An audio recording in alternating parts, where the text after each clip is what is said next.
As ek nou kon teruggaan, dan sou ons heel waarskynlik 'n ander naam gekies het. Dit was dalk 'n tyd wat daar nie so baie websites daar buite, nie almal was online en later het ons agtergekom dat actually 'n full factory omtrent in elke land in die wêreld is. Dit is eintlik nie die beste naam wat ons kon kies nie, definitief nie. Ek het by After geswat. Een van die ouens wat saam met my, hy was 'n jaar jonger as ek by After, maar ons het saam corporate video's begin doen. Sy naam was Siel van Aswegen geweest en toe het ons begin saamwerk. Dit was moeilik aan die begin want ons het nie noodwendig kontrakte gehad of so. Ons het net albei wou altyd stories vertel. Nee, dit was definitief net die twee van ons geweest en ons kon nie natuurlik nie salarisse betaal nie. Ons het vryskut werk gedoen. Ek het oorwegend gewerk as 'n direkteur, baie musiekvideo's gedoen en so en hy het gewerk as 'n editor. Ek het soos 'n garage kamer gehad wat aan my cottage was by in 'n huis wat ek gedeel het met ander mense in Linden en dit was so die ou beweekie huis of die kamer gehuur het was baie eksentriek geweest en die kamer was silwer geweest. Ons eerste projekte van daar af gedoen.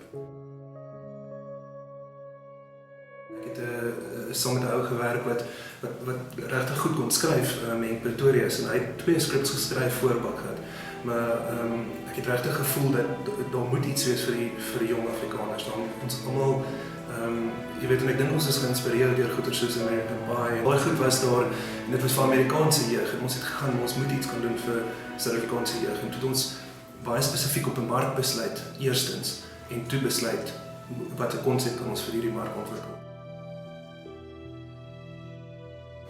Net vir die 20.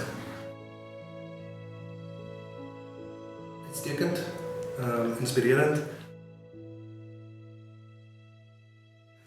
Ek en Dries Skols werk ook al so vir my persoonlik. Ek is ons werk al amper 10, 12 jaar dalk so lank. Ek dink ons klink dan ons is 'n getroude paartjie, maar ja, so